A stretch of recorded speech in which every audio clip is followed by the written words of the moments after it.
बंधूंना सप्रेम जय भीम, जय बुद्ध, जय भारत. आज या ठिकाणी 16वा वर्धापन दिन निळ प्रतीकचा होता. त्या निमित्तानं आम्हा उभयतांना या ठिकाणी बोलवलं. मी या कार्यक्रमाचा अध्यक्ष होतो आणि आमच्या अर्धांगिनी लोक म्हणतात पूर्णांगिनी आहेत अशा एरिकर त्यांना आज समाज शिक्षण पुरस्कार काही बहाल झाला आहे. त्याबद्दल मी निळ प्रतीक फॅमिलीचं खूप आभारी आहे. खूप आभारी आणि अभिनंदनही करतो.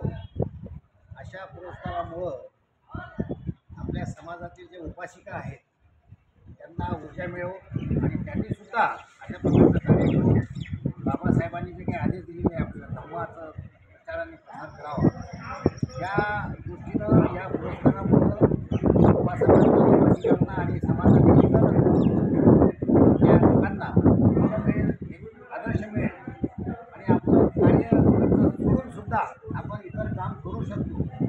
हे आमच्या मॅडमने सर्व जणांस दाखवून दिलेलं आहे आणि त्यासाठी बराच त्यागसुद्धा करावा लागतो.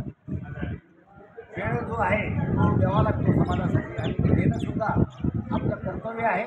आपण काही कोणावर उपकार करत नाही.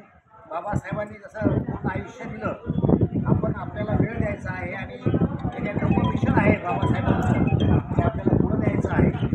आज या ठिकाणी आपण पाहिलं की बऱ्याच लोकांना पुरस्कार दिलेला आहे, समाजभूषण पुरस्कार दिलेला आहे. त्यांनी त्या प्रकारचे कार्य केलेले आहे.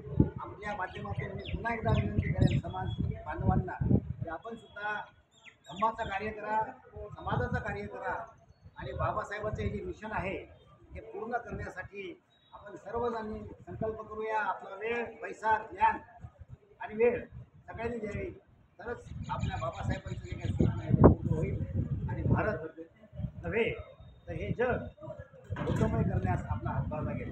सर्वांना सप्रेम जय भीम, जय बुद्ध, जय आपल्याला सुद्धा आधुनिक काळातले सम्राट अशोक म्हणतात. त्याबद्दल आपलं काय आहे? व्हायचं आहे आम्हाला, सम्राट व्हायचं आहे होते, अजून नाव. या आशिया खंडाचे राजा होते, चक्रवर्ती सम्राट होते. आपल्याला माहीत आहे की कलिंग युद्धानंतर आधी सम्राट अशोक चंड अशोक होते, खूप रागीत होते. त्यांना हे जग जिंकायचं होतं. परंतु कलिंग युद्ध झाल्यानंतर सम्राट अशोक हे खऱ्या अर्थानं बुद्धिस्ट झाले आणि ते सगळं पाहून त्यांचं मन परिवर्तन झालं आणि त्यांचं चित्त बुद्धमय झालं. त्याच्यामुळे सम्राट अशोकाची बरोबरी या जगामध्ये कोणीच करू शकत नाही आणि कोणी करणार सुद्धा नाही. त्यांचा जो काही कालखंड होता तो फार मोठा होता आणि त्या काळात आपण ऐकलं असेल की सोने की चिडिया भारताला म्हणायचे. सोने की चिडिया बनवण्याचा जो काही मोठा पराक्रम आहे ते आपल्या सम्राट अशोकाने केलेला आहे. ते आपले राजे होते, आपले भूषण होते, आपले पूर्वज होते. त्यामुळे या पूर्वजाचा विसर आम्हाला न पडता आपण सातत्यानं सम्राट अशोकाचा आदर्श ठेवून काम करत जावं. मी एक फार छोटा इथे अधिकारी आहे.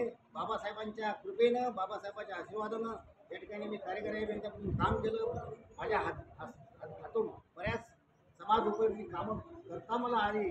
त्यात सुद्धा श्रेय आणि जे काही मी काही या ठिकाणी काम केलं असेल त्या कामाप्रती जे काही मी पुण्य पारंपरिक उपभोगली असेल किंवा अर्जित केले असेल ते सर्व पुण्य मी बाबासाहेबांच्या चरणी आपल्या समक्ष अर्पित करतो.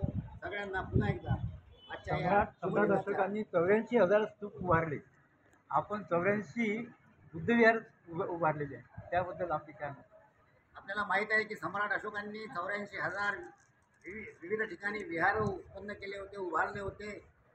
त्याच दिशेने माझं नाव योगायोगाने अशोक आहे. आईवडिलांनी मला नाव दिलं आणि अशोक मी नेहमी वाचतो.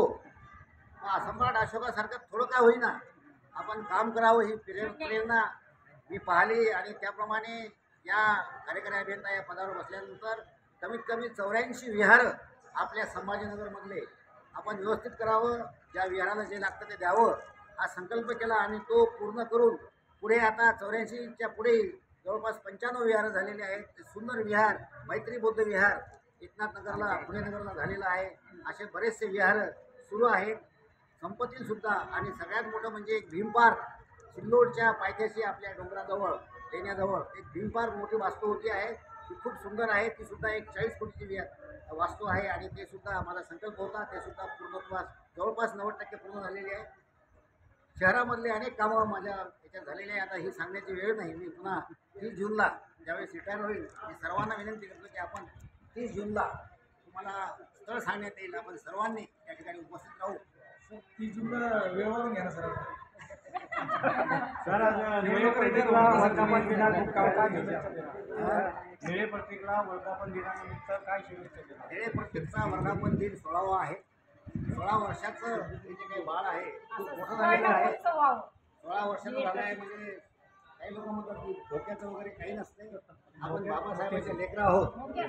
धोक्याला धोका समजायचा आहे की नाही, ती आपल्याला देणगी समजायची. जी काही आपली परिस्थिती खराब आहे त्या खराब परिस्थितीमधून आपण उभारलं पाहिजे. जसं फिनिक्स पक्षी त्याचं पूर्ण पंख जळाल्यानंतर पुन्हा उभारतो, त्याप्रमाणे फिनिक्सचा आणि बाबासाहेबांचा आदर्श आपल्यासमोर असावा. आणि ज्या ज्या लोकांच्या आयुष्यामध्ये संघर्ष येतो, त्याग येतो, तेच लोक पुढे मोठे होतात. हा आदर्श आपला आहे, आपल्या बाबासाहेबांचा आहे. तोच आदर्श वसंतकुमार साळवे यांनी बाळगावा. कुठल्याही प्रकारची भीती मनात बाळगू नये. सातत्यानं संघर्ष करावा. त्याच्या संघर्षामध्ये समाजाने आणि आम्ही त्यांना मदत करणारच आहोत, याची त्यांनी चिंता करू नये. ओके.